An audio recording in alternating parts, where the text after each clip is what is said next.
Este conversatorio busca precisamente abrir un espacio de reflexión franca y respetuosa entre el mundo judicial y el periodismo de investigación.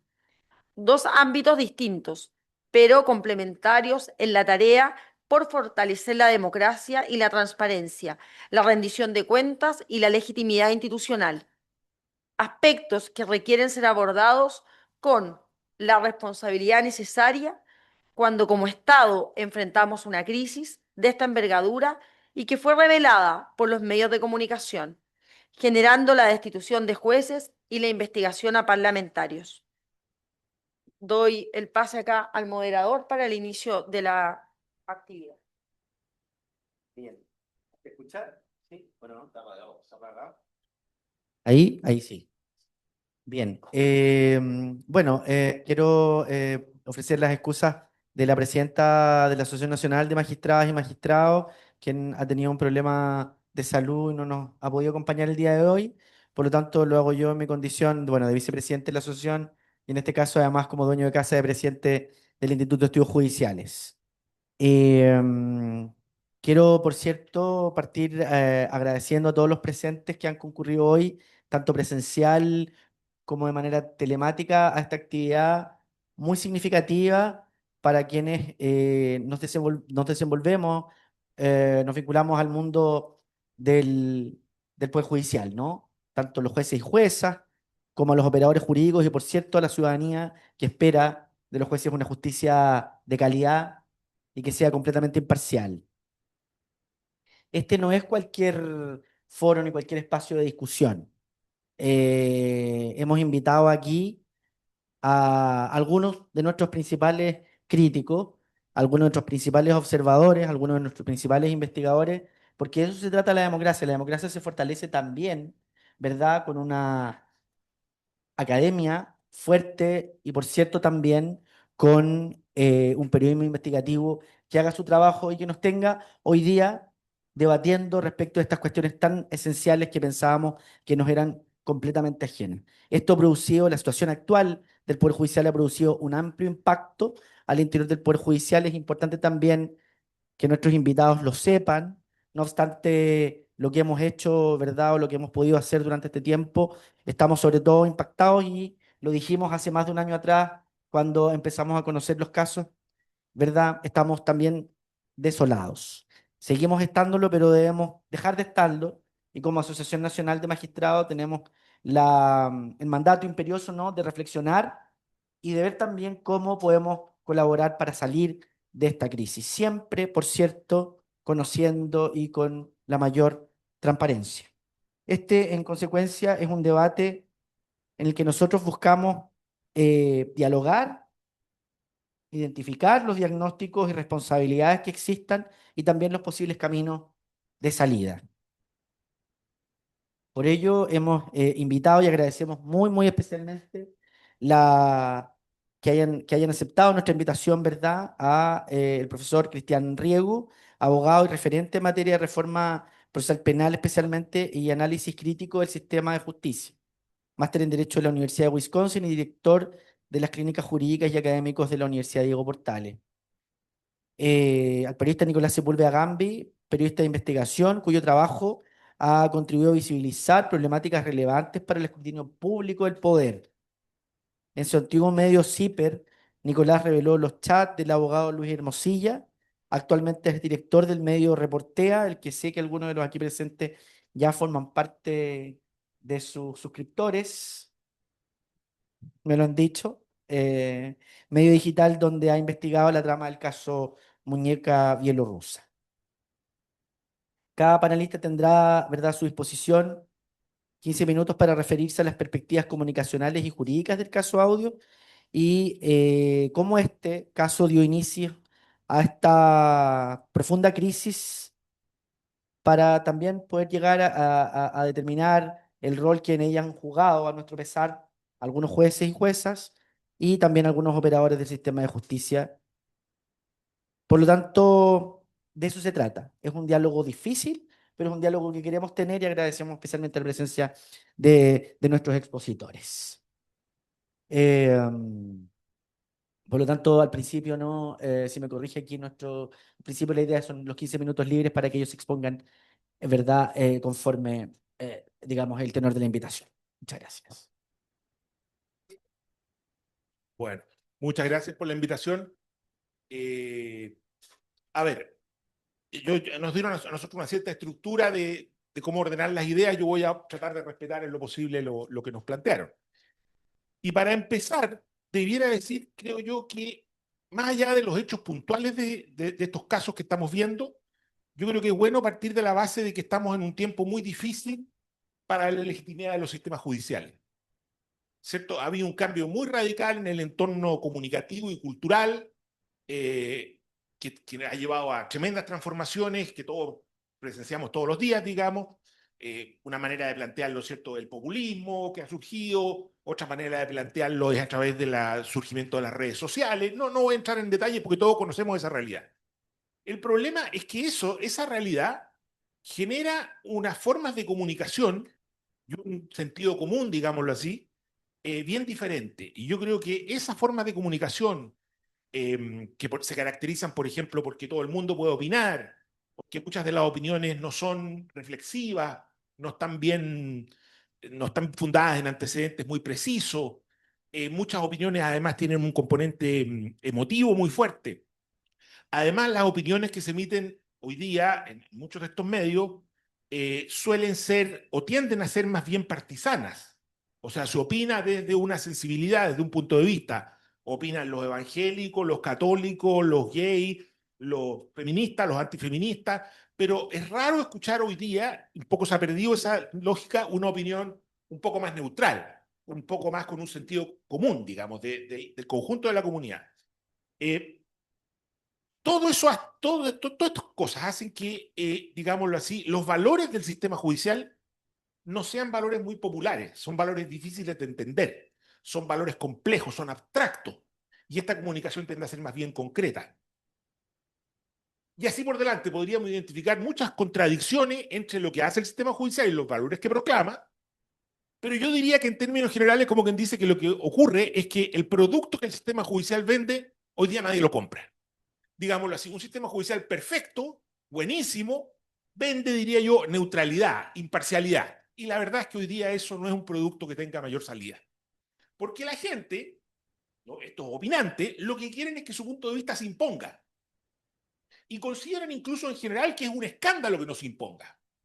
O sea, si a ustedes les gustan las redes sociales, van a ver que está lleno de gente que dice, mire, es un escándalo que no se haya aplicado, no sé, tal regla o tal principio que favorece a los pueblos indígenas.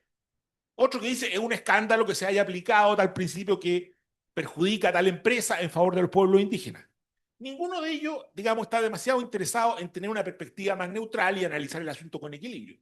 Ambos consideran que si no se impone su punto de vista, que hay algo raro, que hay algo injusto, y probablemente los dos terminan quedando profundamente satisfechos. Pero yo diría que, más allá de todo esto, o en relación con todo esto, lo principal probablemente es que el sistema judicial o el poder judicial es una élite. ¿Qué quiere decir una élite? ¿Cierto? Un grupo, digamos, dentro de la sociedad que se supone que cultiva ciertos valores y que en razón de cultivar esos valores provee un servicio especializado, algo que no puede hacer cualquier persona, y, y a partir de esos valores digamos, el cultivo de ellos, digamos, reclama unas ciertas facultades que no cualquier persona tiene, ¿cierto? Unos ciertos privilegios, en el sentido de que normalmente las élites suelen tener buenos ingresos, tener cierto reconocimiento social. Bueno, y hoy día todas las élites están en crisis, porque a partir de todo lo que hemos visto, y muchas otras cosas, digamos, también hay cuestiones de tipo filosófica más complejas, lo que se suele llamar, ¿cierto?, una perspectiva, como que dice, postmoderna. eh, Precisamente lo que ocurre es que las élites están puestas en tela de juicio.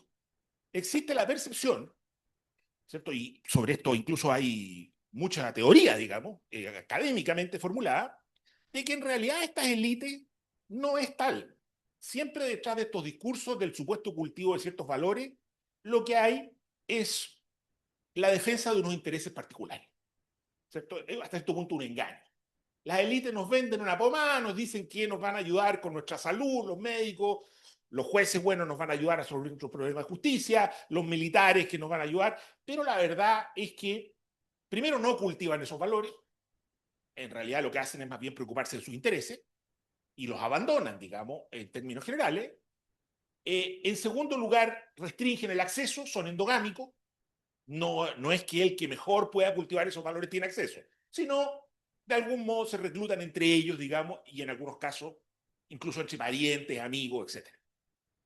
Y en consecuencia, el ejercicio que hacen de esas facultades es en términos generales arbitrario, porque en la medida que eso no proviene de estos valores que supuestamente cultivan, en realidad lo que hacen este ejercicio de poder, en realidad es la expresión solo del hecho de que tienen un poder que cultivan y protegen por intereses fundamentalmente particulares. Esta es la percepción, yo diría, generalizada. Hoy día, cualquier grupo que se constituye en una élite está bajo la sospecha, bajo esta sospecha, digámoslo así. Y yo creo que lo que ha ocurrido es que en el último año, a partir de los medios de comunicación y con información que ha surgido, digamos, y que ciertamente no es representativa, pero que en efectos comunicacionales, o por lo menos no sabemos qué tan representativa es. Yo creo que no es completamente representativa, aunque probablemente hay más de lo que ha aparecido hasta ahora. Es que esta información ha venido a confirmar absolutamente esto. O sea, la idea de que los jueces son un grupo más, tal como los años anteriores fueron los carabineros, los militares, los políticos, ¿cierto? Que nos venden una cierta idea de imparcialidad, de aplicación estricta de la ley, de rigor, de excelencia, pero en la práctica es un grupo que se arregla los bigotes, ¿cierto? Y que está más preocupada del cultivo de sus privilegios y la promoción de sus cercanos y la mantención de este entorno endogámico que de efectivamente prestar el servicio en los términos en que esto sea. Yo creo que esta visión es exagerada. Como la mayoría de los críticas a las élites, por lo menos en nuestro país, yo creo que hay algunos países en que esto es más grave, digamos, que aquí probablemente, pero eso es lo que hay. O sea, la situación es devastadora desde el punto de vista de la opinión pública y es muy difícil pensar en poder reconstruir la legitimidad en este entorno. Yo creo que hay algunas cosas que se pueden hacer y algo probablemente lentamente se podría ir tratando de construir algunas bases de una nueva legitimidad, pero estamos como quien dice en el suelo, aunque en realidad podemos caer todavía mucho más profundo, y cosa de ver algunos países vecinos y darse cuenta de que que estemos en el suelo no significa que estamos lo más abajo posible, porque todavía además hay gente cavando, digamos. Algunos siguen cavando. Entonces, pero bueno, a lo mejor en las otras vueltas puedo hablar un poco más acerca de lo que yo opino que se podría hacer, que en todo caso no lo veo como algo, no creo que haya ninguna solución mágica, ni ninguna solución que pueda, porque el entorno es muy difícil, porque los problemas son muy estructurales, pero creo que se pueden hacer cosas para aminorar, para hacerse cargo, y a lo mejor una perspectiva de largo plazo, ir reconstituyendo confianza, que la verdad tampoco nunca fueron tan importantes, digamos. El pueblo chileno, digamos, pensemos que, ¿cierto? Porque si vamos a nuestra memoria hacia atrás, nuestra memoria, yo diría que los más viejos que vemos aquí termina en la época de Pinochet. Y ya en esa época el Poder Judicial tenía una imagen muy mala, digamos. Entonces tampoco es que tengamos una tradición, digámoslo así, una memoria de la que aferrarnos. Más bien un proceso de reconstrucción que yo creo que permitió avanzar algo, no mucho, ahí nomás nunca el Poder Judicial fue demasiado popular, nunca hubo una conciencia cívica muy sólida, y ahora hemos retrocedido probablemente más o menos hasta como estábamos en la época, al inicio de la transición a la democracia en términos de la percepción pública. Gracias, profesor. Voy a decir algunas cosas muy sucintamente. Creo que lo más interesante va a ser el diálogo, tengámoslo, con los participantes. Pero yo, analizando lo que plantea el profesor Riego, yo la verdad tengo por lo que conozco el tema, por lo que he podido investigar, bastante más pesimista de la situación, ¿no? Y creo que hay una situación que me atrevería a decir que es estructural en relación al funcionamiento del Poder Judicial. Con esto no quiero decir que haya una situación de corrupción generalizada, ¿no? No es eso.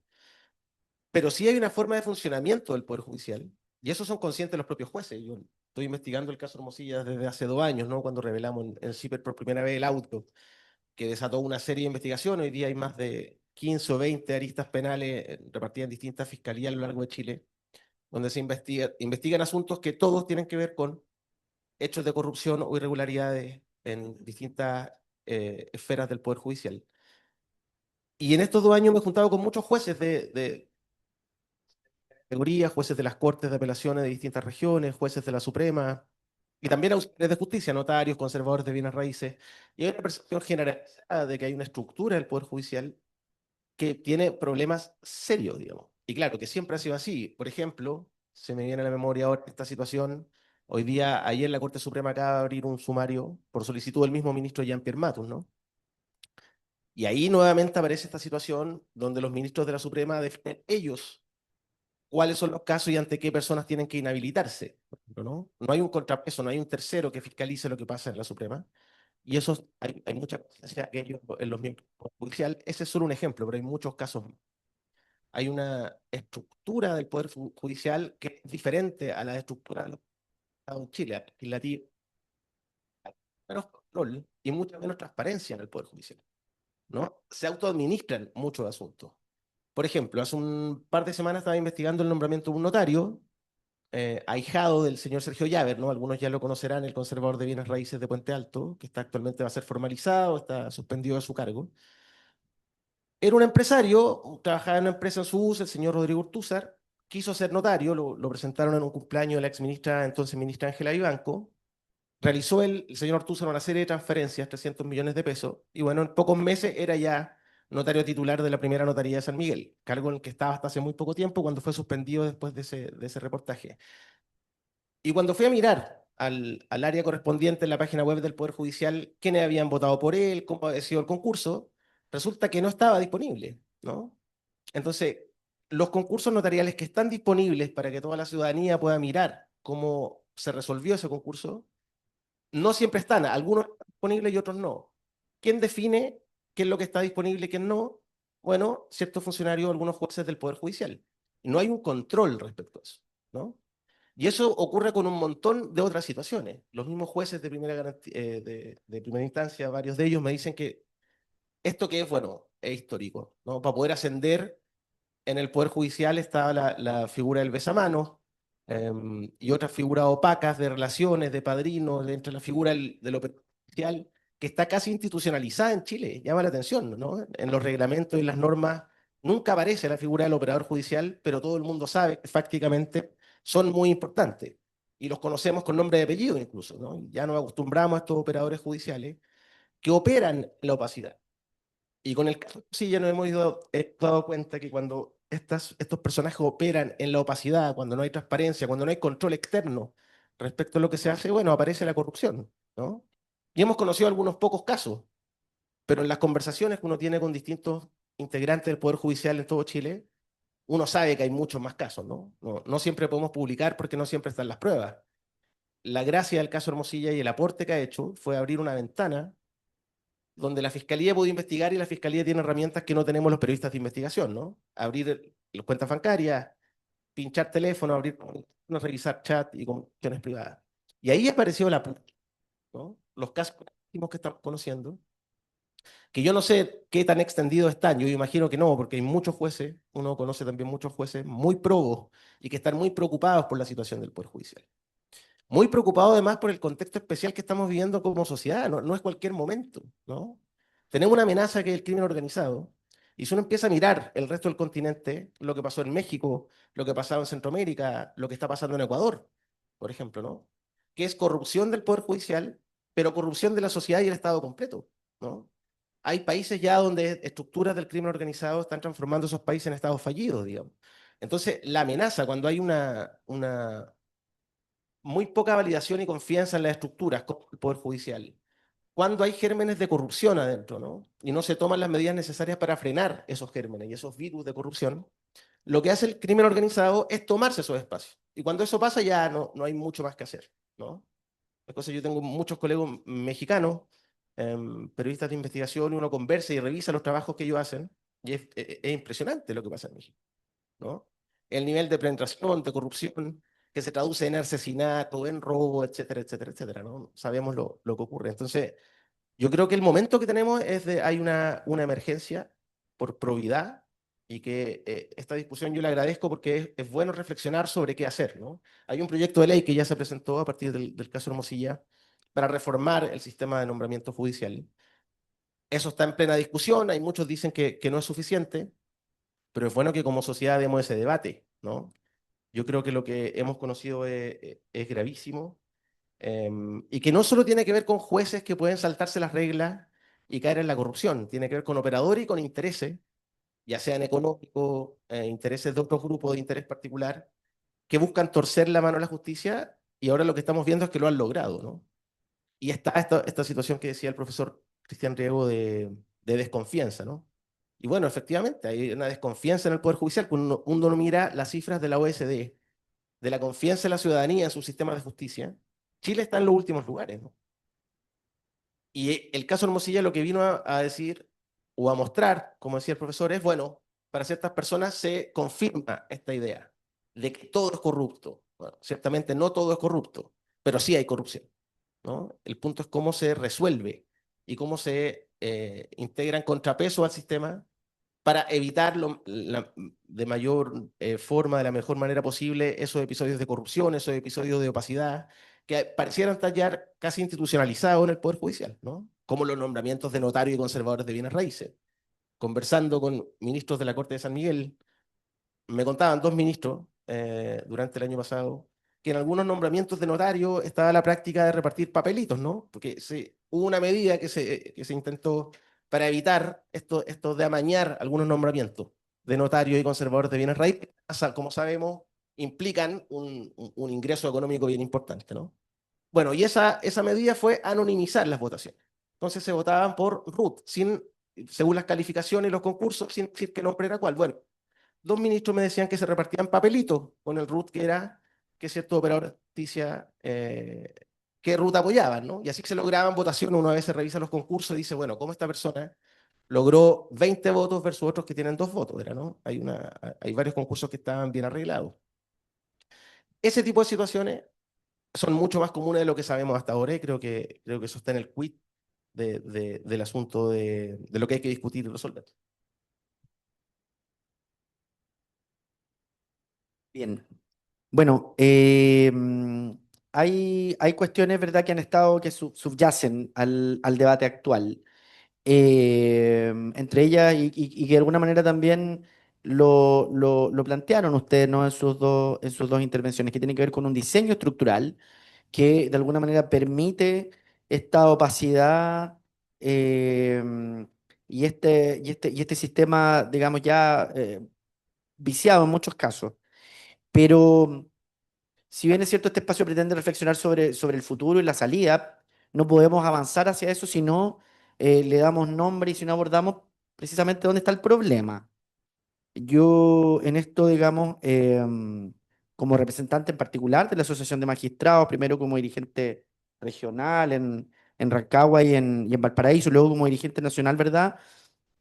Puedo decir que la Asociación de Magistrados ha estado permanentemente eh, presionando por una modificación al sistema. Con esto no significa que nosotros somos en esto, ocupamos una posición de beatos, ¿verdad? Y somos quienes tenemos la razón y lo hemos hecho todo bien. Pero si bien es cierto, hay un problema institucional, también hay un problema de conducta, de comportamiento. Y para ir poniéndole nombre y fijando responsabilidades, ¿no?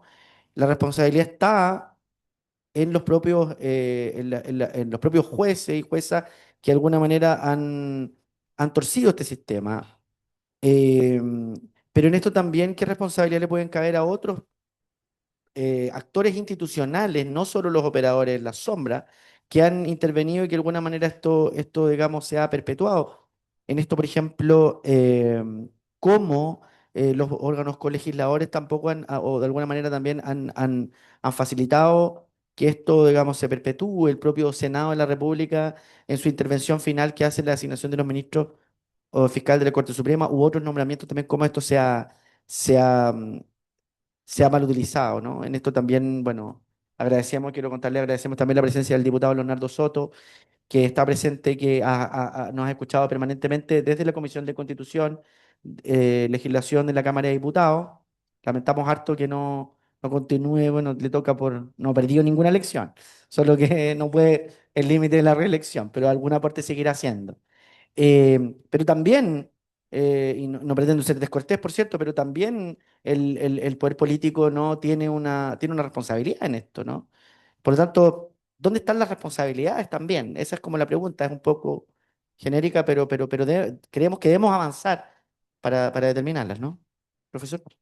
A ver, yo voy a dar una respuesta que es totalmente simplificadora y parcial, pero yo hace algún tiempo estoy convencido de que hay un factor que ha sido determinante en esta crisis. Y lo vengo planteando, digamos, al principio nadie me daba pelota, ahora creo que se confirma un poco. Yo creo que la causa de la crisis, el nivel de profundidad en el que estamos llegando, es el sistema notarial. Y básicamente el hecho de que el sistema notarial, que es un sistema que a diferencia del sistema judicial, que es un sistema que puede tener defectos, el sistema notarial es un sistema esencialmente corrupto. Es la corrupción misma. Ya les voy a explicar por qué. Y el problema es que el sistema notarial, que tiene características horribles desde el punto de vista digamos, de la integridad, se haya asociado al sistema judicial.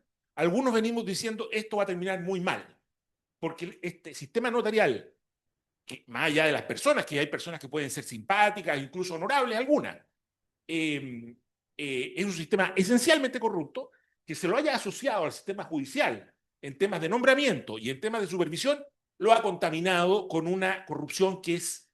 ¿Por qué digo que el sistema notarial es un sistema... Disculpe, ¿y ahí usted dónde ha acuñado su concepto de la muralla china? Exacto. ¿Por qué digo solamente 2 o 3 ideas que en mi opinión son clarísimas? El sistema notarial es corrupto de manera radical porque se alejó del sistema notarial latino, que es el que se practica en el resto del mundo, sobre la base de que un grupo de notarios consiguieron que no se nombraran más notarios en Chile.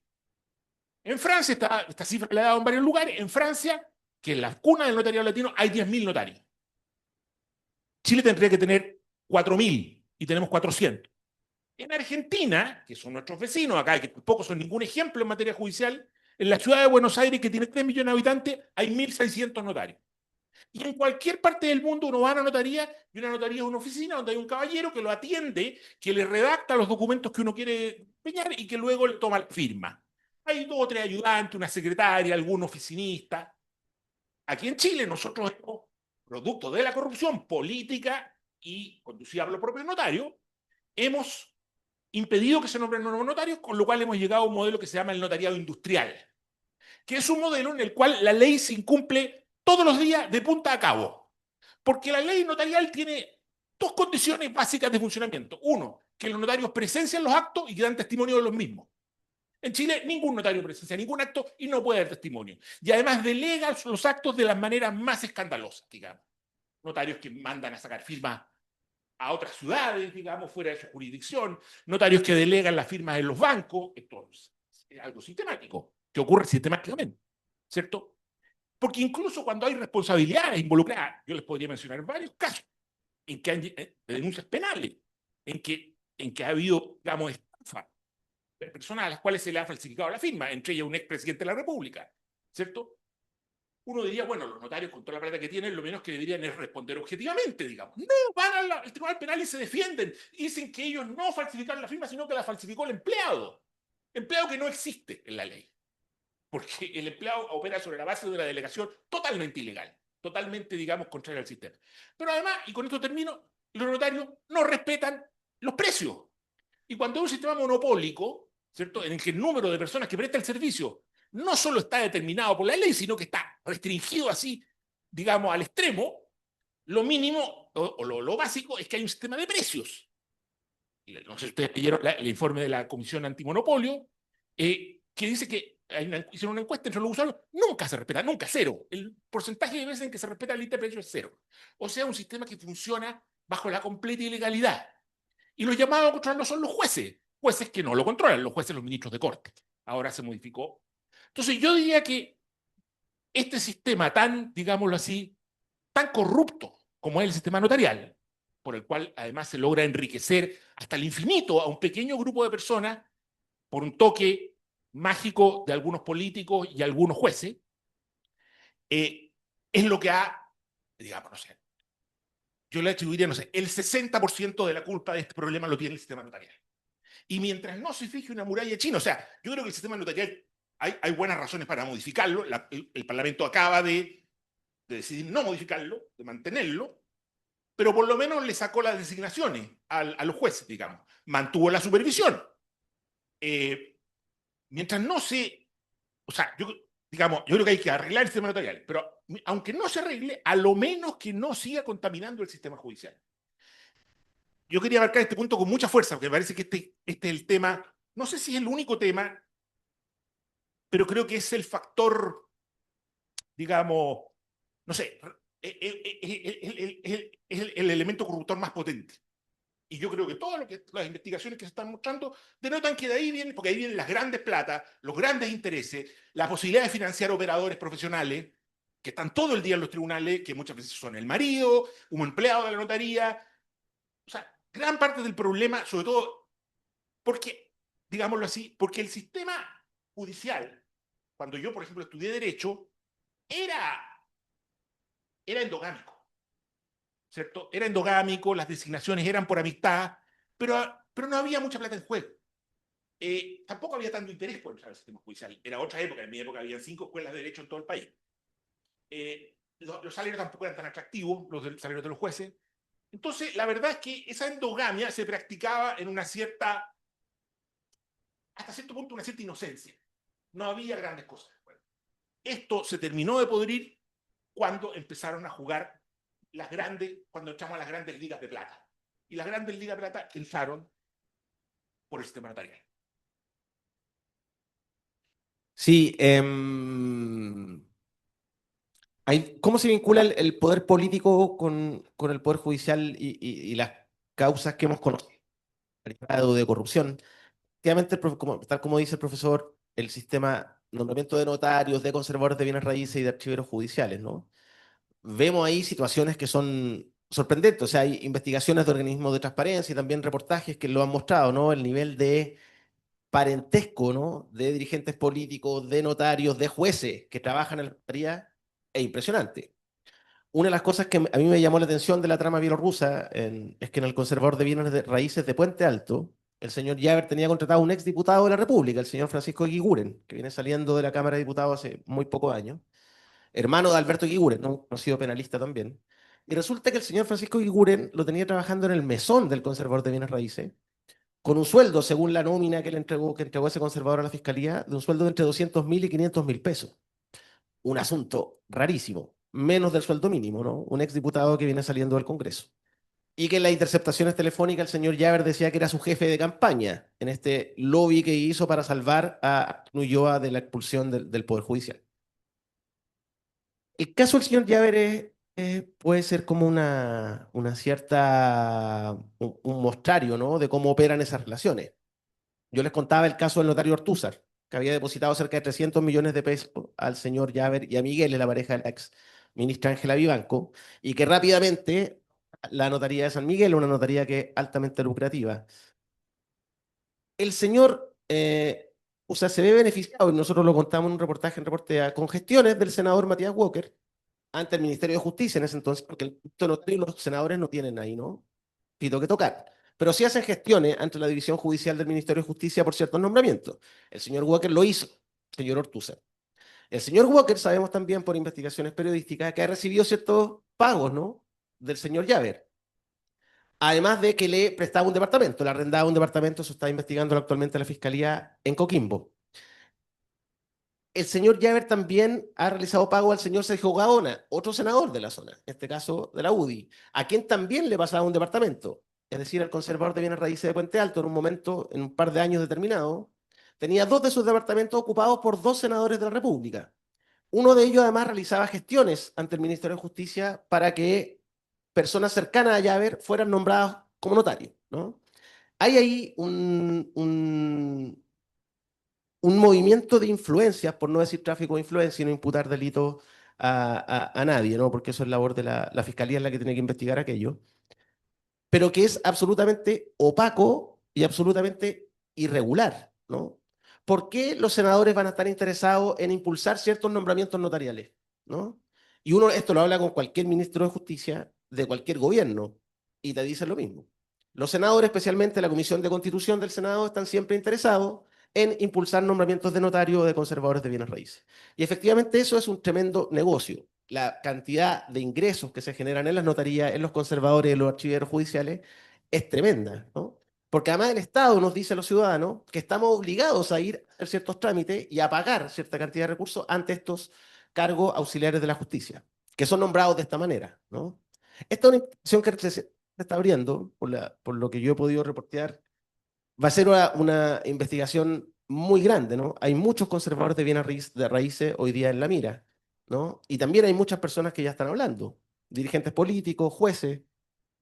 em, es una situación que vemos también en los casos de corrupción que no necesariamente tienen que ver con nombramientos judiciales, que son los casos más graves, ¿no? El caso del ministro Diego Sínpertigue, por ejemplo, ¿no? Pocos meses antes de que reveláramos en investigaciones periodísticas que él se iba a viajar por crucero en Europa con abogados litigantes como los abogados Eduardo Lago y Mario Vargas, hoy día en prisión preventiva, él compartía en su casa una comida. Estaba Eduardo Lago, estaba Mario Vargas, estaba Gabriel Silver, exdiputado, la pareja de Gabriel Silver, actual senadora Loreto Carvajal del PPD, en la casa de Diego Sínpertigue, y también estaba el senador Pedro Araya, también del PPD, ¿no? Compartiendo en esas comidas. Y después todo eso se mezcla cuando todos ellos tienen que ver ciertos nombramientos en los que sí tienen injerencia el Senado, como el fiscal nacional, como los ministros de la Corte Suprema. Entonces hay una situación endogámica ahí que, de nuevo, hay falta de transparencia. Estos vínculos no se transparentan. Solo los conocemos por investigaciones periodísticas o cuando queda un escándalo como un caso de corrupción como los que estamos conociendo hoy día, ¿no? Y cuando uno habla con el ministro Sínpertigue, y esto es interesante conversarlo acá, perdón, el ministro dice que él no ve que haya ningún problema. Él no ve problema en irse a viajar en un crucero con los abogados litigantes de una causa que le acaba de beneficiar con su... ¿No? Porque los ministros, no solo él, otros también consideran que ellos son independientes para fallar. Y uno puede preguntarles, bueno, pero usted siempre falló a favor de estas personas con las que está viajando. Bueno, es que son los argumentos que yo tuve y tengo la razón, ¿no? Y lo que les decía al principio, no hay un contrapeso. Los ministros definen por sí solos cuándo se inhabilitan y cuándo no, ¿no? No hay un ente externo que fiscalice que la administración de justicia se haga efectivamente con imparcialidad.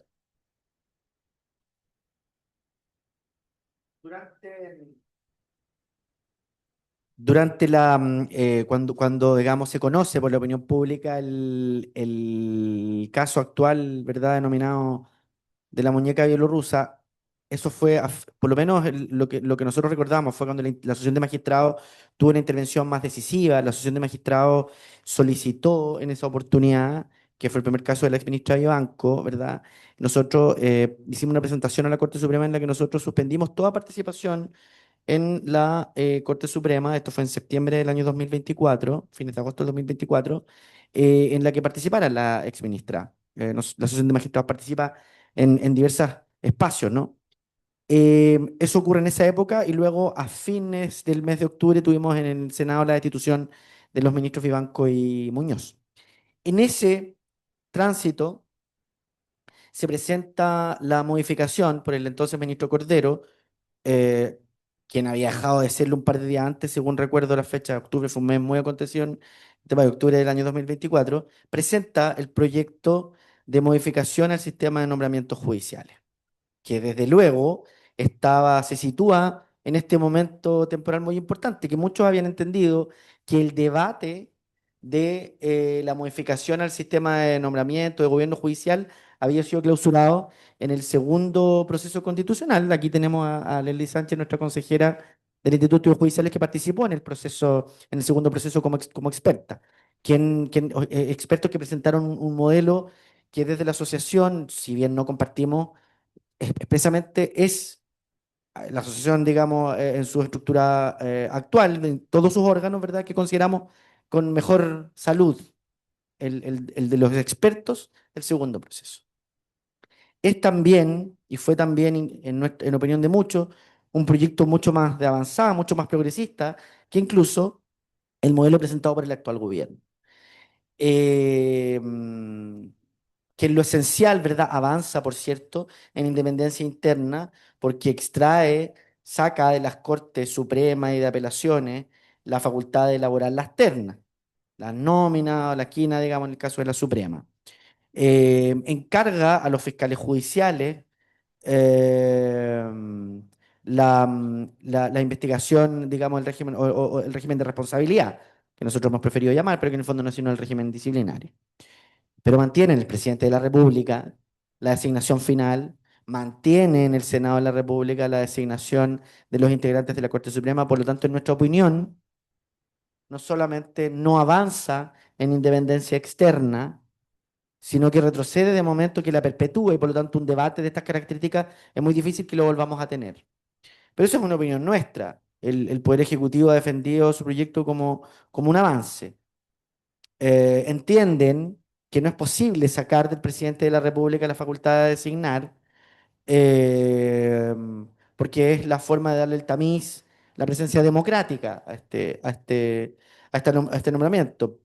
Pero olvidamos que, salvo la existencia de las ternas jerarquizadas, la facultad discrecional prácticamente existe igual. Por lo tanto, considerando que se trata de una reforma constitucional que emana de esta crisis, de esta, ¿ustedes cuánto creen que aborda el problema? Hace unas semanas vimos que esto estaba avanzando muy rápido. El diputado es testigo de ello, ¿verdad? Avanzó muy rápido la Comisión de Constitución. Se aprobó también con una amplia mayoría en la Cámara de Diputados. Estaba siendo así en el Senado también, y quizás algo pasó que probablemente esto se vuelve a ralentizar. ¿Es un avance? Sí, porque avanzamos en independencia interna, eso es sin duda. Pero ¿cómo lo ven ustedes? ¿Cómo ven ustedes este proyecto y cuánto creen que aborda el problema? No sé quién quiere contestar. A ver, bueno, sigamos en el mismo orden. A ver, yo creo que aquí hay un riesgo enorme, pero también una oportunidad. Yo creo que si queremos relegitimar al sistema judicial y a los jueces, especialmente frente a la población, yo creo que tiene que haber una consigna fundamental. Y yo creo que es una consigna que, a pesar de de todos estos problemas, digamos, comunicacionales, de populismo, es una cuestión que se entiende. Y es la palabra meritocracia. Esa es una palabra que se entiende en los tiempos actuales. Hay varios ejemplos que yo les podría dar en términos comparativos de que eso sí tiene un sentido para la gente. Entre otras cosas porque tiene que ver con la vida diaria, con que ellos compiten por cosas, digamos, y cuando la competencia es justa, ellos sienten que es correcto que alguien obtenga algún beneficio, y en cambio cuando hay oscuridad, entienden que eso no es correcto. O sea, yo creo que si yo fuera juez o fuera miembro de la Asociación de Magistrados, me convertiría en un obsesivo de la meritocracia. O sea, los jueces chilenos son una élite producto de la meritocracia. Esa sería la aspiración. Y trataría de transmitir eso, ¿cierto? Y la selección, el criterio de selección es meritocrático. A lo menos en la mayor parte de las instancias en que eso pueda ocurrir, ¿cierto? A lo mejor no va a ser en un 100%, pero por lo menos que las ternas sean meritocráticas, ojalá que sea la designación completa, ojalá que llegue por lo menos hasta la Corte de Apelaciones, bueno, en la medida de lo que se pueda. ¿Cuál es el riesgo, creo yo? Que la demanda, digámoslo así, de los jueces, se puede leer de dos maneras. Y yo creo que los propios jueces la leen de dos maneras. Y para esto me voy a valer de la experiencia comparada. En el resto del mundo, pero quedémonos en el mundo de nuestro ámbito cultural, yo diría América Latina, el sur de Europa. ¿Qué es lo que ha ocurrido? Se han hecho estas reformas, de hecho se hicieron ya hace bastantes años, y han sido un desastre. ¿Por qué han sido un desastre? Porque el gremio de los jueces ha entendido que su participación en los sistemas de designación de jueces no es para promover la meritocracia, sino para reemplazar a la Corte Suprema en la negociación de cargo y en el tráfico de influencia. ¿Cierto? Esto es así, pero o sea, en Italia hay una causa criminal abierta contra el presidente de la Asociación de Magistrados por venta de cargos judiciales. En España, si usted quiere ascender, tiene que ser de uno de los partidos políticos del gremio judicial, que tiene 3 partidos políticos del gremio judicial. Esos partidos políticos promueven a sus asociados y los van cuoteando. Los que no pertenecen a los partidos políticos no tienen ninguna posibilidad de ascender, lo cual hace que el Poder Judicial español, en la cúpula, ¿cierto?, sea más o menos parecido al nuestro, o sea, lleno de tráfico de influencia, lleno de influencia política, porque a esta negociación concurren los representantes de los jueces con sus carteras de clientes, que son los que votaron por ellos, y que esperan que promuevan sus carreras, digamos, también que los defiendan de las acciones disciplinarias, ¿cierto? Y por otro lado, comparecen los políticos. Y el intercambio es fácil. Yo le doy a los políticos garantías de que no los voy a perseguir, y ellos me nombran a mi clientela, que son los jueces que votaron por mí, ¿cierto? Esto es así en Argentina, esto es así digamos, en todos los países de nuestro entorno cultural. Y yo, desgraciadamente, se lo debo decir con toda sinceridad, he visto en general que detrás de la postura del gremio de los jueces, yo vengo viviendo esto desde hace 30 años, así que no me estoy refiriéndome a ustedes. Más bien esto es lo que se lee. Nosotros lo que queremos es participar en la negociación y que la negociación pase de la Corte Suprema a, que sea más horizontal, al gremio de los jueces. Y nosotros entonces ir representando a nuestros electores, digamos, y participar. Eso no mejora en nada. Incluso no podría decir que lo empeora. Entonces yo creo, y como digo, no me refiero a ustedes, porque, digamos, no, he visto muchas directivas y es una cosa, además una percepción. Pero además uno lo ve en los textos, ¿cierto? Cuando el primer tema es con mayoría judicial, a mí me importa un rábano que sea mayoría judicial. Lo que me importa es que los concursos sean completamente transparentes. Me da lo mismo quien sea digamos, obviamente pueden haber jueces, no cabe ninguna duda, pueden haber otros profesionales, puede haber una consultora. Lo importante es que quien sea que designa a los jueces lo haga por criterios de estricta meritocracia y de que haya una barrera, un mecanismo, probablemente normas penales, normas de inhibición, normas de cómo se presentan los antecedentes, prohibición de obtención de antecedentes por vías colaterales, sistemas de inhibición de aquellos que forman parte del jurado que resuelve o la comisión que resuelve, digamos, de cualquier persona respecto a la cual tenga conocimiento, hayan recibido recomendaciones, etcétera, etcétera. O sea, una norma que yo diría más que de designación de jueces es una norma de concursos. O sea, meritocracia, concursos. Concursos que tienen que ser, digámoslo así, sagrados. Y yo creo que eso es lo que los jueces debieran pedir. Porque además de eso depende su legitimidad. O sea, si nosotros pudiésemos, ustedes como jueces, ir a la población y decir, mire señor, yo es cierto que tomo decisiones, yo es cierto que soy una elite, yo es cierto, la única manera de justificar eso es, pero yo estoy aquí estrictamente por mi mérito. Y eso tiene que ser totalmente creíble. O sea, no puede haber digámoslo así, un milímetro, cualquier elemento que se cuele, que se sospeche que no es así, entonces esa legitimidad se viene al suelo. Y volvemos a la idea de que los jueces son un grupo endogámico más, como hay tanto. Ahora, yo creo que esta ley y todo lo que se ha venido discutiendo en general va en esa línea. En la línea de reproducir lo que han sido los consejos por el texto, por la manera en que están redactadas, porque todo el mundo está preocupado de quiénes forman parte del consejo, de cómo se eligen. La única idea que me ha parecido un poco que se escapa de ahí es la idea que han planteado algunos académicos en un ejercicio que se hizo en el Ministerio de Justicia, en que la mayoría de los académicos dijo que los jueces representantes, o sea, los jueces que participaran en las designaciones tenían que ser por sorteo.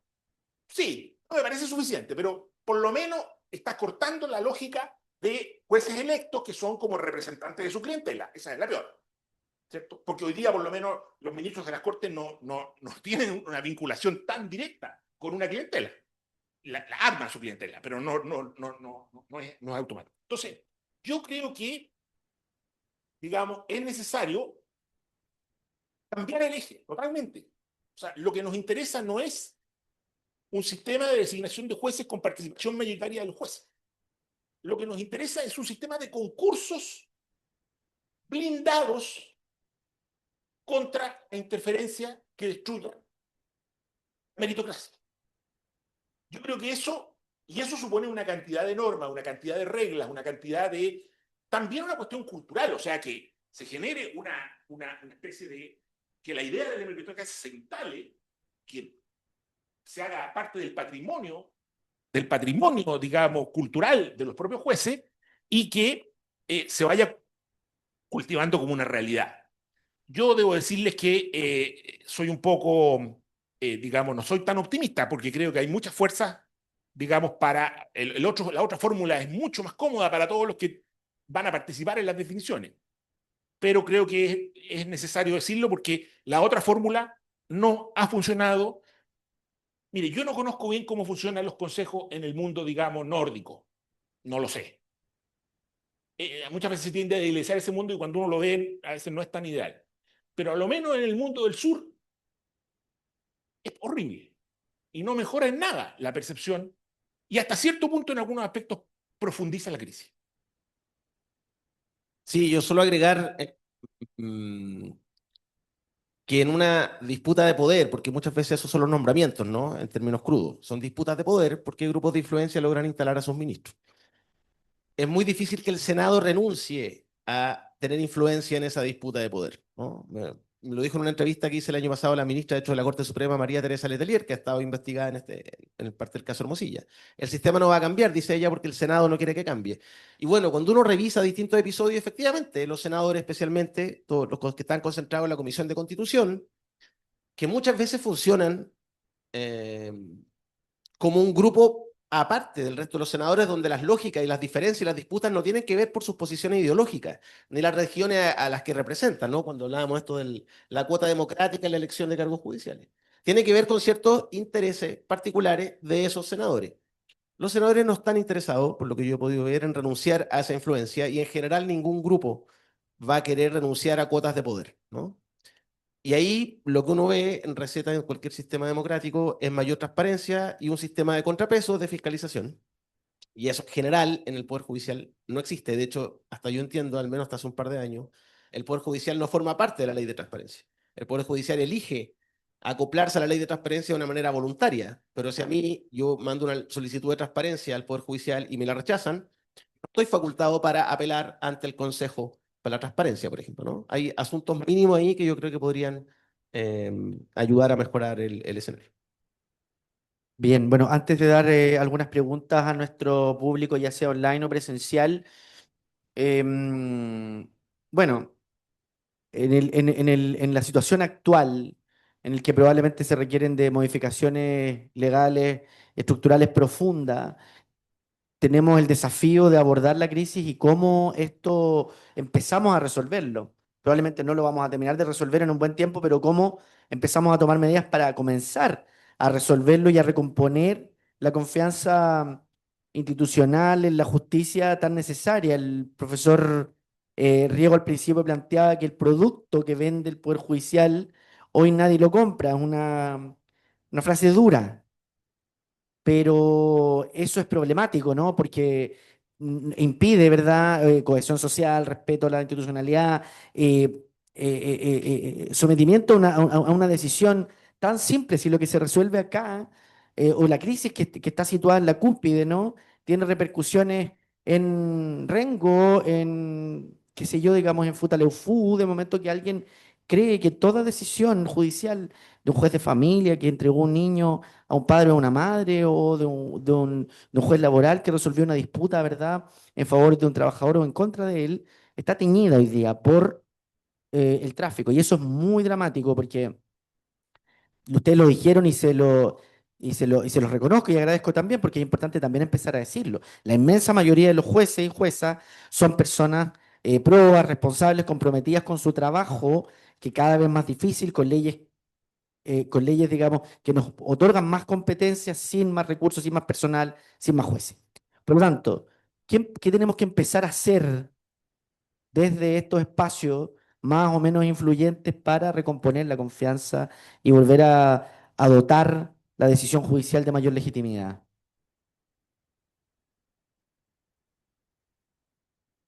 Bueno, de nuevo, yo creo que es súper complicado, pero agregando, yo creo que usted, no usted, todos los que pertenecemos a este mundo, digamos, a esta comunidad legal y jurídica, desde distintos espacios.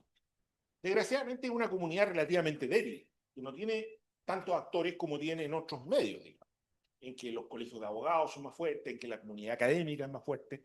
Nosotros aquí tenemos cierta carencia de actores sociales que puedan ejercer presión, ejercer opinión, los grupos de poder que se apropian de esto y que lo manipulan, digamos, saben que hay un terreno de relativa impunidad comparado con otros espacios donde hay más controles. Pero bueno, yo creo que una de las cosas que uno debiera pensar en generar es que desde la sociedad civil, llamémoslo así, pero no sé si la sociedad civil en general, ojalá, pero a lo menos de la sociedad civil jurídica, digamos, o sea, la academia, el colegio de abogados, algunas organizaciones que existen, digamos, los propios jueces, los fiscales, no me refiero institucionalmente, sino como gremio, el poder generar una agenda de cambio, puntos de nociones, digamos, como la democracia, que se vayan instalando y que vayan generando, no en el corto plazo, pero en un cierto plazo más largo, una sensación de qué es lo que hay que hacer. ¿Cierto? Las ideas demoran en marinar, se van instalando, en la medida que se van legitimando, se van repitiendo, y esto suele terminar en algún tipo de oportunidad, cuando se presenta la oportunidad como ahora. Hoy día, desgraciadamente, esa agenda no está. Es una agenda que digamos, yo diría que la idea del Consejo de la Magistratura es una de las pocas cosas que está en la agenda. Pero esta idea vieja y desprestigiada, digamos. Y yo creo que existe la oportunidad de darle un cierto giro. Pero yo quisiera instalar otro tema en la agenda, más bien como una reflexión, porque este tema sí que es nuevo, pero que a mí me parece fundamental y es un tema que se está manifestando en el resto del mundo. Y es el tema de la participación popular. O sea, yo creo que también otra fórmula digamos, de legitimación tiene que ver con compartir parte del poder a la comunidad. Hay muchas formas de participación popular en el sistema de justicia. Yo creo que son todas delicadas, son todas difíciles. Bueno, por ejemplo, ahora en México se está implementando una de muy mala manera, además probablemente una de las más problemáticas, que es la elección popular de los jueces. A mí esa no me gusta, yo no la pondría en primera prioridad, pero para que ustedes vean la fuerza, o sea, que un gobierno ha podido, contra todo el gremio de los jueces, contra los jueces federales que estaban nombrados y que pierden sus cargos, así de brutal esto, contra todo digamos, la comunidad legal, contra los abogados, un gobierno populista, digámoslo así, ha sacado una ley de elección popular de los jueces y esa ley no solo pasó al Congreso, sino que se ha implementado. O sea, a ese nivel de peligroso esto y la debilidad que tiene el sistema judicial. Entonces yo creo que es necesario instalar algunas ideas de participación popular, que como digo, experiencias de participación popular hay muchísimas. Y además, no es común que en los países democráticos no haya ninguna. Son pocos los países como Chile que no tienen ninguna forma de participación popular. Por ejemplo, en un país como Inglaterra, de gran tradición jurídica, hay como 10. Los tribunales laborales están compuestos con una mezcla entre sindicalistas, empresarios, digamos. Los tribunales penales tienen jurados, pero también hay lo que se llama tribunal de magistrado, que son 3 ciudadanos que hacen lo que aquí en Chile hacen los jueces de garantía. Bueno, en Estados Unidos hay jurado de acusación, que es como el juez de garantía que autoriza la acusación, sería como que dice que el que hace la formalización. Está el jurado del juicio, hay votación popular para los fiscales y para algunos jueces, o sea, hay múltiples formas de participación popular. Yo creo que yo partiría por algo modesto, pero que en mi opinión ha tenido efectos muy positivos donde se ha implementado. Yo conozco bien, por ejemplo, el caso español y el caso Argentina, donde se estableció una forma de jurado, de juicio por jurado, limitada para algunos casos graves. Los juicios por jurado representan una absoluta minoría respecto del conjunto de casos que conoce el sistema, pero ha tenido la fortuna, diría yo, y la experiencia muestra, como digo, en un país complicado como Argentina, donde el Poder Judicial está totalmente delegitimado, de ser capaz de generar mucha legitimidad. O sea, en aquellos casos que son llevados al jurado, que como digo son pocos, y que muchas veces son casos muy problemáticos. Por ejemplo, casos en los cuales hay presiones sociales de un lado o de ambos lados. Aquí en Chile, típicamente, un carabinero le pega a un manifestante. Tenemos tremenda presión social del mundo, como quien dice, de los que les gustan los carabineros, y tremenda presión social del grupo que le gustan los manifestantes. El juez que le toque lidiar con eso prácticamente va a salir mal en cualquiera, y la posibilidad de generar legitimidad. Bueno, ese tipo de casos en Argentina se resuelven por jurado y adquieren gran legitimidad, ¿cierto? Entre otras cosas porque el jurado no tiene esos compromisos, no solo gran legitimidad, sino además bastante calidad, porque además el jurado, a diferencia del juez, ¿cierto?, que prácticamente tiene que ser un héroe para fallar con total imparcialidad en condiciones de tal presión, no, ¿cómo se llama? El jurado no siente esa misma presión, porque son gente que viene llegando, digamos, que además no va a seguir en ese trabajo, vienen dotados en general de una cierta humildad, digamos, vienen más bien temerosos, es el único caso que conocen y por lo tanto tienden a concentrarse en él, y produce en la población un efecto bastante relevante. Y además le quita a los jueces profesionales la presión de estos casos muy, muy complicados de resolver por las presiones involucradas. Otro ejemplo, los casos de legítima defensa. A propósito de esta crisis de seguridad, aquí en Chile no hay tantos casos, pero en Argentina hay más. Ciudadanos, pero hay algunos, digamos, acá también. Ciudadanos que matan o hieren a un delincuente en el contexto del asalto. Y se arma una tremenda discusión sobre si es en el contexto del asalto, si no, si se excedió. De nuevo, una fuente de legitimación extrema, porque cualquier cosa que se decida va a ser probablemente mal tomada por algún sector social de los involucrados. Hay varios casos en Argentina que se han resuelto de este tipo con muchas menos, digámoslo así, con efectos positivos desde el punto de la legitimidad social. Y así por delante uno podría poner otro ejemplo.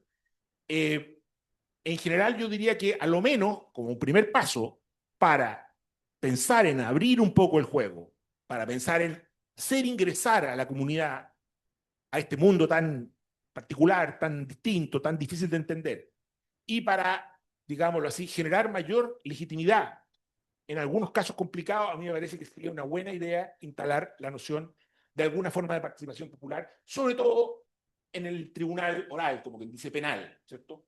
En otros países, en Estados Unidos, por ejemplo, existen tribunales civiles de jurado. Eso no es tan común, pero, o sea, hay muchas otras fórmulas que se podrían pensar, pero a mí me parece que ese es un paso interesante también a dar.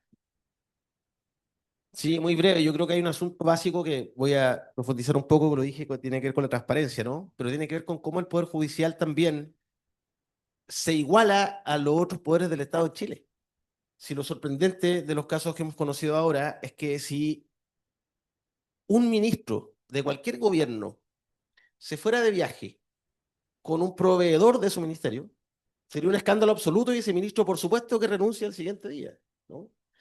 En el Poder Judicial es distinto, porque hay un asunto con los jueces en distinto nivel donde no quiero decir se autoevalúan, pero ellos mismos deciden, lo decíamos antes, si se inhabilitan o no. Y resulta que acá no siempre es un escándalo. No es el mismo estándar, ¿no? Si un diputado de la República contrata a un señor que tiene que ver con una empresa, también sería un escándalo. De inmediato, porque hay un conflicto de interés. El asunto del conflicto de interés en el Poder Judicial pareciera que no está totalmente claro y los jueces de toda la instancia no lo tienen totalmente internalizado, ¿no? El mismo punto, si alguien de un gobierno se va, nuevamente, voy a ocupar la figura del viaje de viaje con una persona y luego le adjudica una licitación por 17.000 millones de pesos, renuncia probablemente no solo ese ministro, sino todos quienes en el gobierno supieron de esa situación y se abre de inmediato una investigación penal, ¿no? ¿A qué voy con esto? Solo para cerrar e insistir en que el punto del conflicto de interés y la transparencia pareciera que en el Poder Judicial no es algo que se le haya tomado el peso que sí tiene en los otros poderes del Estado. Y creo que eso es básico si estamos hablando de legitimación y de ganar confianza ciudadana, ¿no? Ahora, solo para generar el contrapunto, para que no quede, a las partes siempre les asiste el derecho a solicitar la inhabilidad del juez, digamos, no es que estén impedidas de hacerlo, probablemente hay que mejorar la fórmula, de hacerlo más público, de que la gente conozca muchas veces los vínculos privados que existen, pero la posibilidad siempre le asiste a las partes y no queda Sí, reducida contigo, únicamente en el juez, digamos. pero el listado de inhabilidades, para que las partes puedan pedir la inhabilidad, eso lo define el propio juez, no un tercero, ¿no? El juez es el que dice, estas son mis inhabilidades, y estos casos han demostrado que hay inhabilidades que ocultan. Sí, sobre esto yo creo que esto es un tema súper importante. La verdad es que el estándar de transparencia respecto de los conflictos de interés al interior del sistema judicial debiera ser más alto que en el resto del gobierno, porque en el resto del gobierno hay una base de legitimidad democrática que los jueces no tienen. Toda la legitimidad de los jueces proviene de lo procedimental, proviene de la neutralidad, Y en Chile, este déficit que tú mencionas es muy real. O sea, en la ley de transparencia no se aplica a los jueces y cuando se aplica hay una serie de normas que disminuyen su estándar. Por ejemplo, que los jueces penales no pongan información sobre su familia por el eventual riesgo que pudieran correr. Hay una cantidad de excepciones. Los jueces que tengan competencia penal, lo cual quiere decir todos los jueces penales, pero además todos los jueces de todas las cortes, ¿cierto? Entonces, y así por delante. Además, no se aplican lo mismo porque no los conoce el Consejo de Transparencia. O sea, lo que tú dices es totalmente, a mí me parece totalmente correcto. Tendría que haber un conjunto de reglas sobre conflictos de interés para los jueces más estricta que las que existen para los funcionarios del gobierno civil, digámoslo así, porque, porque las exigencias de legitimación son mayores. Pero además, déjenme decirte desde el punto de vista, yo no soy un litigante, yo trabajo en las clínicas, pero por eso litigo. La verdad es que en Chile cuestionar la transparencia, perdón, la imparcialidad de un juez es muy difícil, porque para yo poder hacerlo, tengo que tener información. Y la verdad es que esa información no está disponible. O sea, yo mando a mi alumno, le digo, yo ahora hago ese ejercicio, digamos, estudiemos al juez. Vamos a ver, y la verdad es que lo que se publica como información de los vínculos del juez es muy poco, porque es menos que lo que se publica respecto a los demás funcionarios. La obligación, por ejemplo, de que el juez dé a conocer a las partes, hay jueces que lo cumplen de manera voluntaria y lo hacen muy bien, digamos, y a uno le permiten, si se trata de una causal de recusación, juzgar si quiere recusarlo o no. Pero no es una obligación que esté, digámoslo así, bien estatuida. O sea, sobre esto hay mucha, digamos, mucha, digámoslo así, la legislación, la regulación y las prácticas están muy por debajo de lo que sería necesario para conseguir mayores niveles de legitimidad, que es de lo que estamos hablando. Perfecto, bien. Ahora vamos a pasar al momento de las preguntas del público, tanto los presentes como quienes están por Zoom también. No sé si nos han llegado preguntas escritas o solo van a ser verbales. No, hay dos manos levantadas. Por favor, bueno, vamos a ocupar este micrófono. Sí. Hola, buenas tardes, Carla Troncoso. Una pregunta para Cristian. A propósito de la falsa meritocracia o de la trampa a la meritocracia. Lo que tú señalas de que el sistema de reforma tendría que ir apuntando hacia generar un sistema en que la meritocracia fuera el eje para poder generar una nueva camada de jueces. El caso francés recientemente está generando una modificación a propósito del sistema de selección porque advirtieron algo que nosotros ya tenemos y que es evidente para todos nosotros, es que esto de la casta, como diría Milei, o de los privilegiados o de la élite, ha generado un verdadero mercado para preparar gente, que es lo que pasa en la escuela de la magistratura española, lo que pasa aquí en Chile, ¿no es cierto? Los headhunters o los propedéuticos para poder entrar, digamos. Yo por suerte alcancé a entrar cuando uno entraba por uno mismo, no por selección de esa naturaleza. Entonces hay una suerte como de trampa en eso. Y mi comentario a propósito de qué tan riesgoso es que esta coyuntura, que debía ser un punto de inflexión, que nosotros creemos que es súper importante, pero debido a los que estamos presentes acá y conectados nos damos cuenta que no es tan importante. Para nosotros es re importante, pero parece ser que la casa se nos encienda a nosotros, ¿no? Que nosotros vemos la llama, el resto está, mira, una vez más, aquí hay que acomodarse, ya va a pasar, lo que están pensando en el segundo piso, ¿no es cierto? Esto ya pasó a los Lexus primero. ¿En qué medida legislar sobre caliente en este momento no nos generaría un efecto rebote cuando, y aquí, perdón los que invitan, pero cuando uno considera que ministro que está con acusación constitucional, dirigente de la Asociación de Magistrados a nivel nacional histórico, otro más, presidente de la asociación, que ha salido muchas veces salpicado, presidente activo, cuando sabemos que el sindicato jueces es un vehículo que que permite eso cruzado con la masonería, con los grupos de interés religioso, eh, perdón, al que le quepa, que se lo ponga. Pero, ¿qué tan difícil puede ser que nos peguemos el salto hacia una reforma y nos quedemos peor que como estamos? Si eso es posible, yo creo que siempre es posible, porque soy fiscal judicial, así que yo creo en la naturaleza humana y siempre puede ser peor. Y adicionalmente, nos pase como pasó con la ley de pesca, aprobada en el Senado 30-0, 30-0, y lo dejó peor que como estaba. Para mí, la ley de notario es la nueva ley de pesca.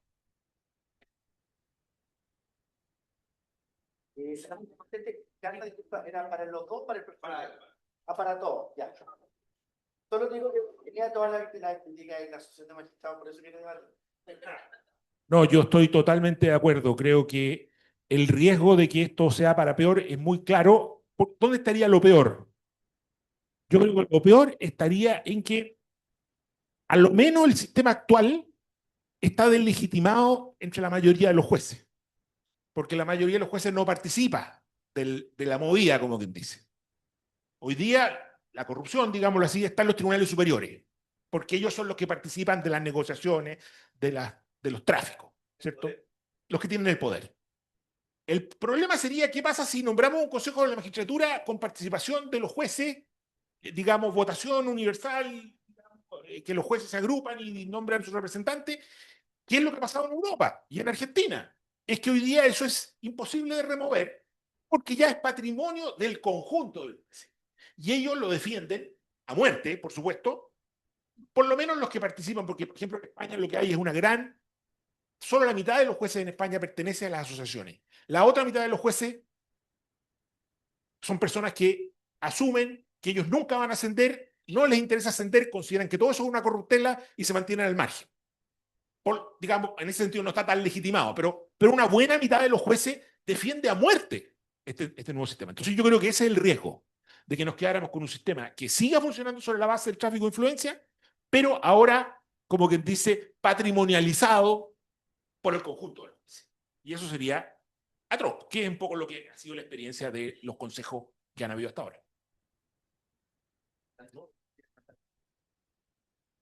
Una pregunta, tú tenías una pregunta, Daniel. Sí, una pregunta para ambos. Y a propósito de legislar sobre caliente y lo que ponía el profesor Riego, en el sentido de el mundo judicial por la ciudadanía ya está deslegitimatizado hace varios años. Obviamente todas estas investigaciones que hacen ver como corrupción en los tribunales superiores como evidente, contribuyen a generar este efecto y frente al surgimiento de estos neoautoritarismos, que lo que primero ven es decir, apagar el switch democrático que es el Poder Judicial, esta es una oportunidad porque hay un contexto para hacer reforma en base a estos nuevos autoritarismos. Mi pregunta es como le devuelvo la pelota, por decirlo. ¿Dónde está la academia? ¿Dónde está el periodismo diciendo, bueno, aquí hay una reforma que avanza y no la estamos mirando?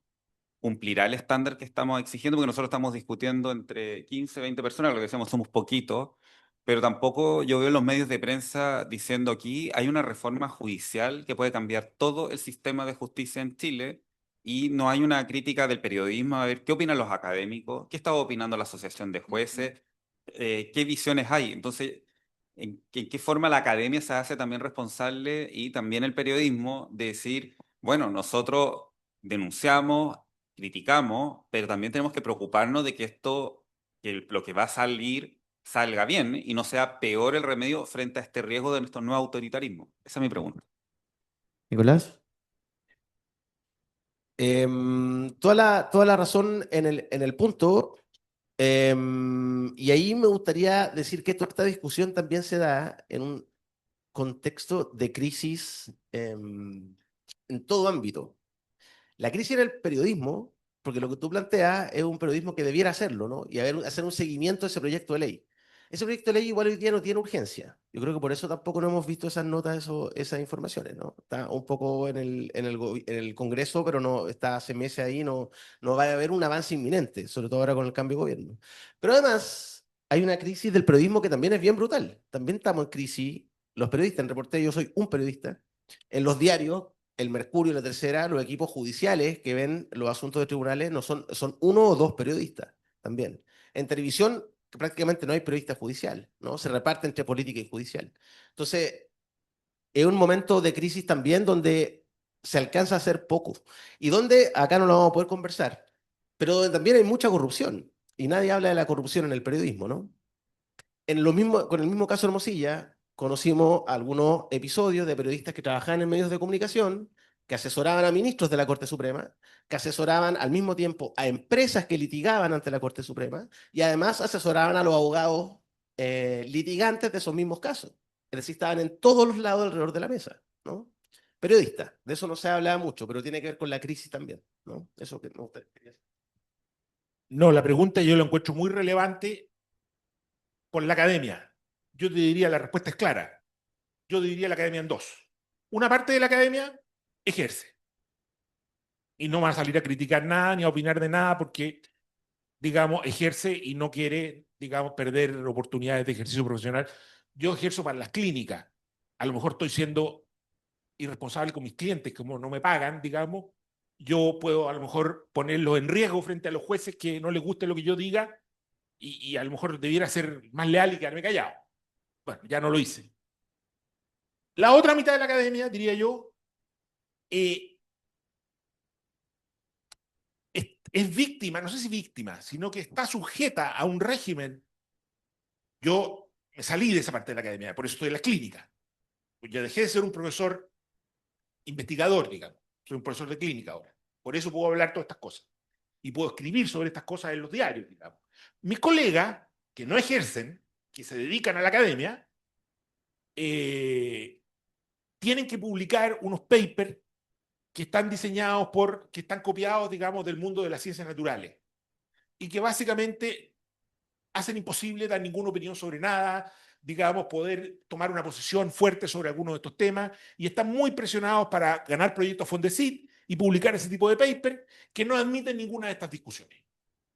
Entonces, si quieren participar en estas discusiones, y algunos lo hacen a veces, poco, tienen que, digámoslo así, robarle tiempo al progreso de su carrera, porque su carrera está definida y sus evaluaciones y también premios, digamos, la posibilidad de conseguir fondos de investigación, de que ganen proyectos Fondesit u otros proyectos más sofisticados que hay ahora, digamos, no me acuerdo, Anillos, una serie de proyectos súper sofisticados, o hacer publicaciones en revistas indexadas, ojalá en inglés.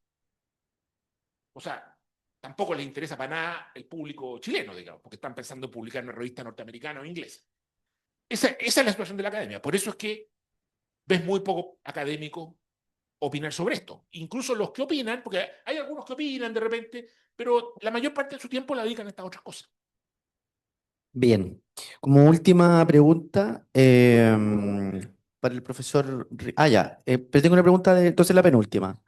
Para el profesor Riego, preguntan desde los que están conectados, ¿cómo compatibilizar la participación ciudadana en el sistema judicial con la falta de educación cívica que tenemos en Chile, tanto en la etapa escolar como en la educación superior? No, a mí no me parece que ese sea un problema, porque, primero porque todos los aspectos técnicos, cuando hay participación ciudadana, digamos un jurado, ¿cierto? En los países cercanos a nosotros lo que se ha hecho son dos formas de jurado, básicamente. Jurado popular o escabinado. Escabinado quiere decir un tribunal que está integrado por jueces y por ciudadanos, ¿cierto? Y colectivamente presiden la audiencia y colectivamente resuelven. Cualquiera de estos dos sistemas, todas las decisiones técnicamente complejas las toma un juez. No, los ciudadanos están totalmente sujetos a lo que el juez les diga, digamos. Y lo que normalmente ocurre es que el juez les dice, mire, esto es lo que ustedes tienen que resolver. Y normalmente esto se refiere a algunos hechos del caso que el juez les perfila muy precisamente. Y lo que tienen que hacer entonces es apreciar la prueba y determinar si, de acuerdo a la prueba que ellos han percibido, esos hechos están o no presentes. Por lo tanto, yo diría que no se requiere ninguna experticia de participar, pero precisamente esa diversidad, o sea, el hecho de que venga gente con distintos orígenes, con distintos niveles educacionales, es lo que le da riqueza al jurado, porque las personas que están siendo juzgadas también tienen distintos orígenes. Entonces, a veces los jurados tienen ventajas para percibir cosas, detalles, para apreciar, para poner en su contexto la información que reciben de los ciudadanos. Pero a mí lo que más me gusta no son estas cuestiones que podríamos decir más doctrinarias o más técnicas, es el hecho de que los jurados son modestos, son temerosos cuando llegan a un tribunal. Llegan a un tribunal con humildad. Humildad que los jueces tienden a ir perdiendo, como cualquier persona que se desempeña en cualquier lugar durante mucho tiempo y que ya se siente después el campeón. Yo también en la universidad, cuando hacía las primeras clases, me ponía nervioso. Ahora no me pongo nada nervioso, puedo improvisar, puedo incluso, digamos, requiere mucha autocrítica el no ir perdiendo, digámoslo así, la frescura, la voluntad de hacer siempre su mejor trabajo, el no dejarse llevar por padrones, en cualquier profesión.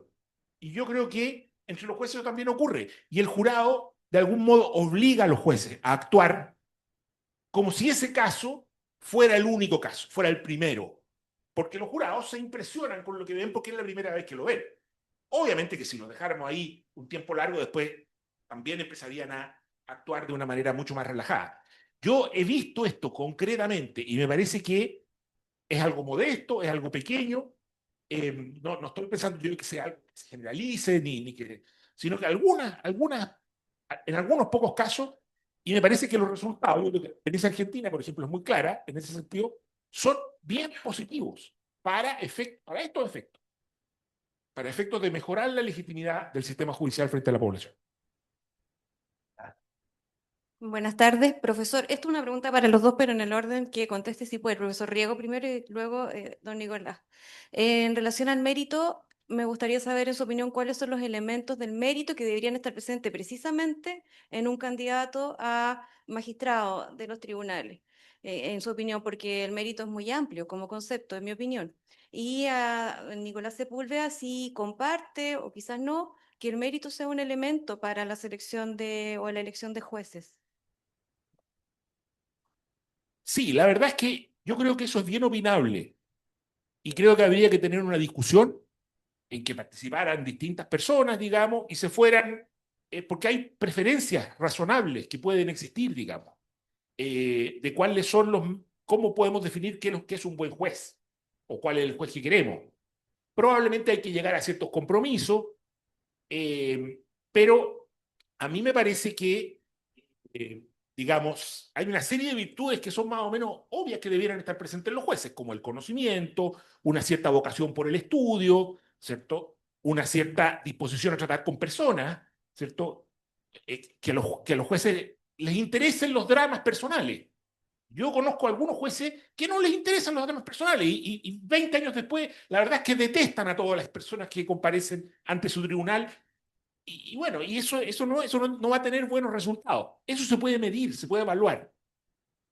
Pero yo creo también una cosa que a mí en lo personal me parece interesante es una cierta experiencia. Yo no creo mucho en los jueces que entran muy jóvenes a la carrera. Yo creo que la carrera debiera retrasarse. O sea, en mi opinión sería bueno que los jueces llegaran a ser jueces probablemente después de los 40 años, después de haber sido litigantes, fiscales o haber trabajado en distintas organizaciones. Pero bueno, es una opinión mía. O sea, yo diría que la trayectoria a mí me parece una buena cosa. Un juez que sacó buenas notas en la universidad y que no tiene mucho más que eso, me parece súper difícil evaluar su verdadera, o poder proyectar si va a ser un buen juez o no sobre la base de esos antecedentes tan limitados.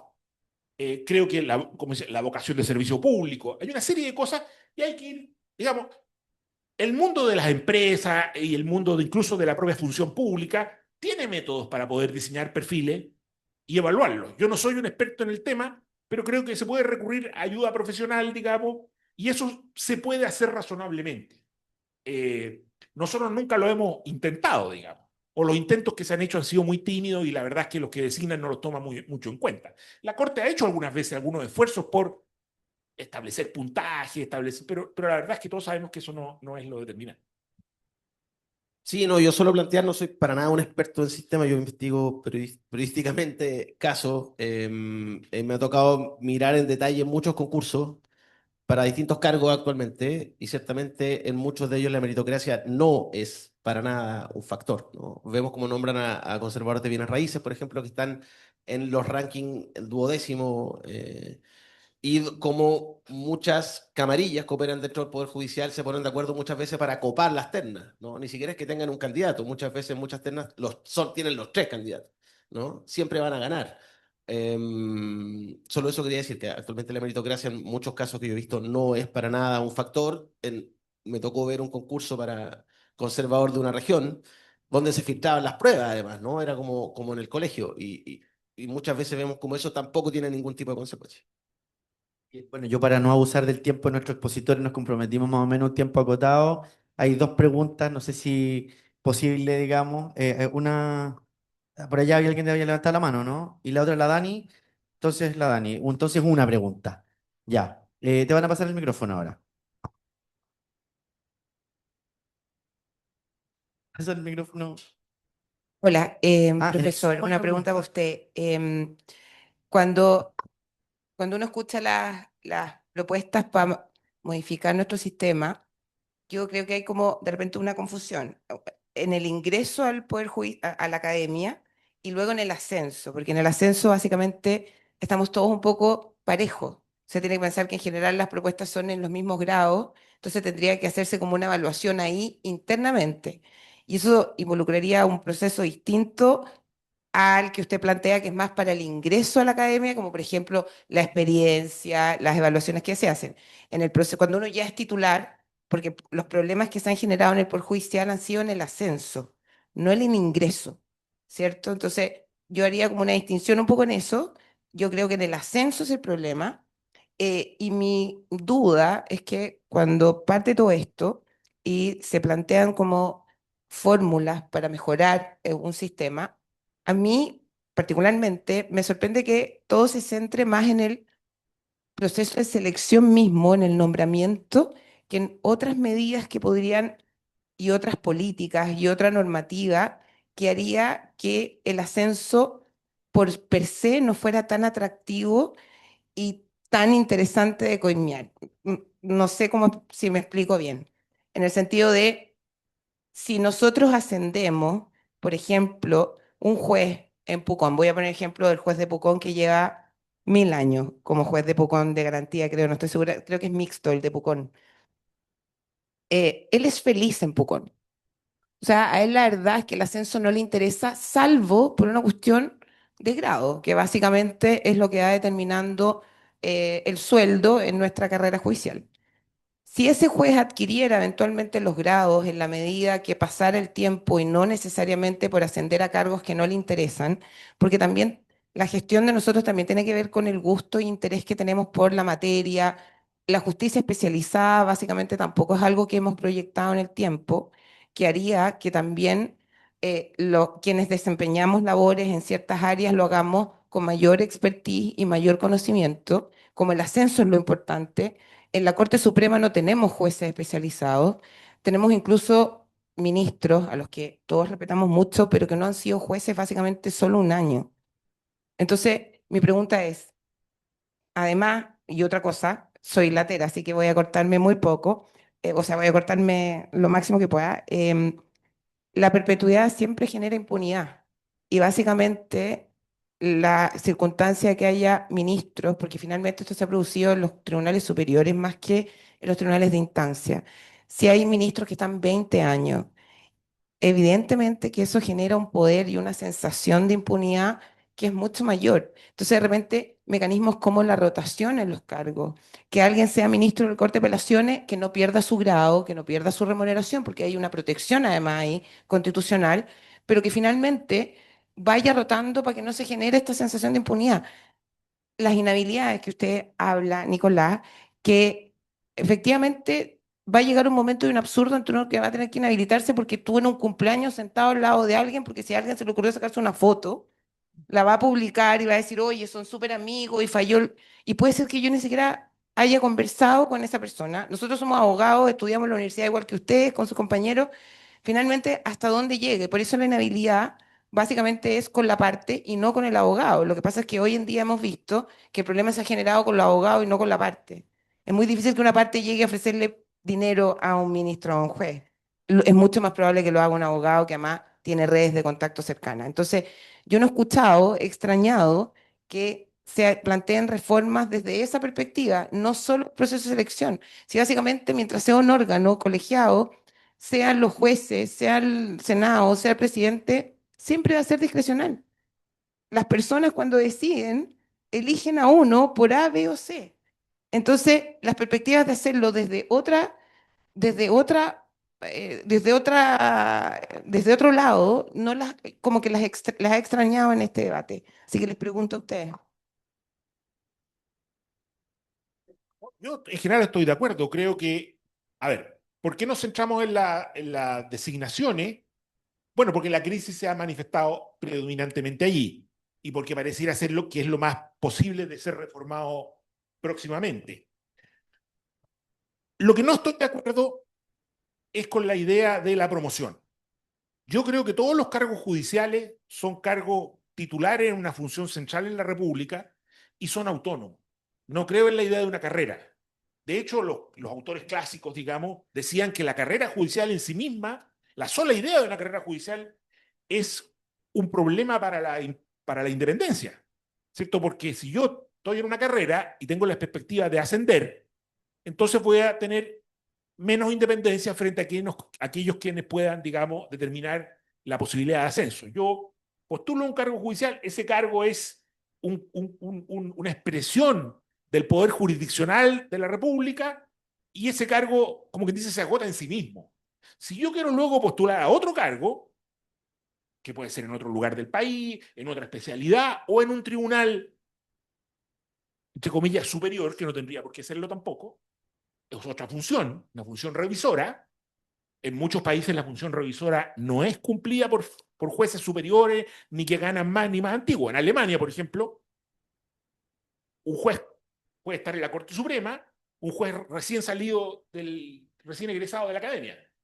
Y puede un juez viejo, digámoslo así, que lleva muchos años en el Poder Judicial, cumplir funciones en un tribunal de familia. Y eso ni siquiera tiene que ver con el sueldo, porque el sueldo, claro, está vinculado a veces a la antigüedad, sino que son funciones distintas. Entonces, yo creo que cuando estamos hablando de la meritocracia en las designaciones, yo estoy hablando por lo menos, no en el ingreso a la Academia Judicial, que yo creo que eso es otra cosa.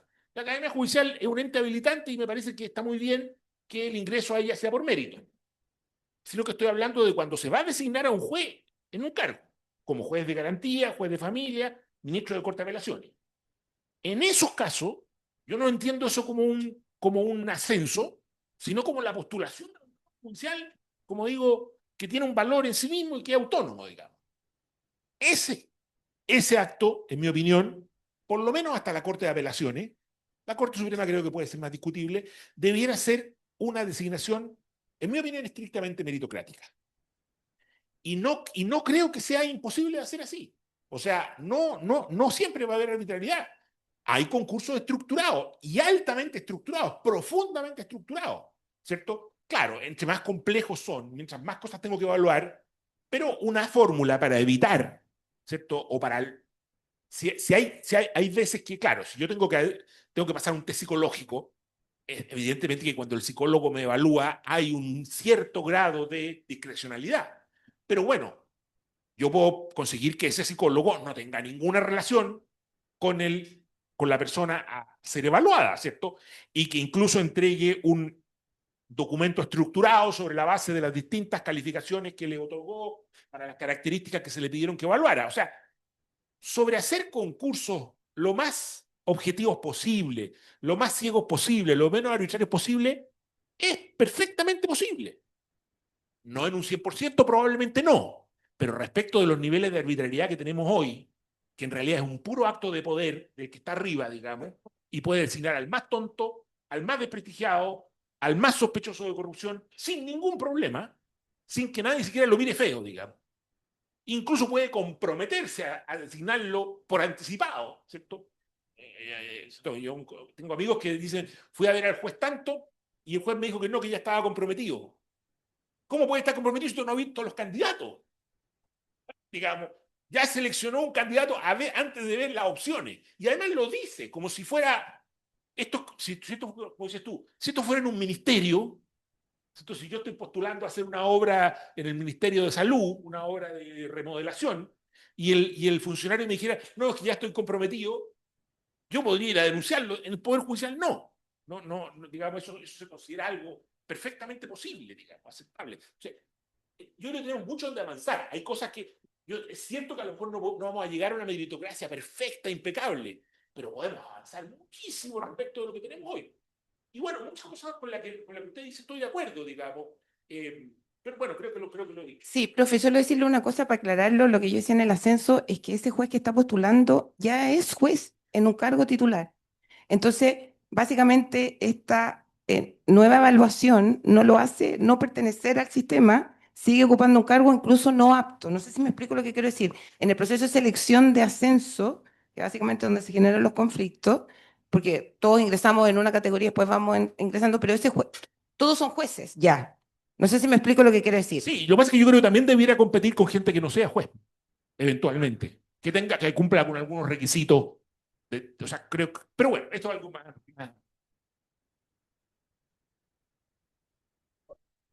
Bien, bueno, en honor al tiempo, el compromiso que teníamos con nuestros expositores, ¿verdad? La tarea es ardua, pareciera ser que esto recién comienza, pero lo importante, y no es el cierre, ¿no? Pareciera ser que esto va a continuar y eso es lo dramático, pero también ese parece ser el desafío, que tenemos todos quienes formamos parte, que tenemos obligaciones en esto, tanto gremiales como las propias institucionales que tiene cada juez y jueza aquí presente, también académicos, ex jueces que están conectados también por la plataforma, según me informan, el mundo académico y el mundo del periodismo de investigación, que para nosotros, para esta asociación de magistrados que tiene un perfil definido, que ha puesto todo esto de una manera pública y transparente, para nosotros son esenciales. La Asociación de Magistrados de Chile tiene también una presencia permanente en espacios de foros internacionales y la situación no solo regional, sino que también europea incluso es bien dramática. La española, la polaca durante el año pasado, ni qué decir la mexicana que en 5 días tuvieron una modificación. Es bien dramática y nosotros estamos muy atentos, esperamos contribuir con nuestra experiencia en esta discusión, esperamos abrir y seguir abriendo todos los foros de este espacio. Forma parte de un ciclo de debates que vamos a continuar y esperamos, ¿verdad?, contar con la presencia de todos. El fortalecimiento de la democracia y la ética pública son esenciales y nosotros estamos comprometidos y se los agradecemos especialmente. Muchas gracias.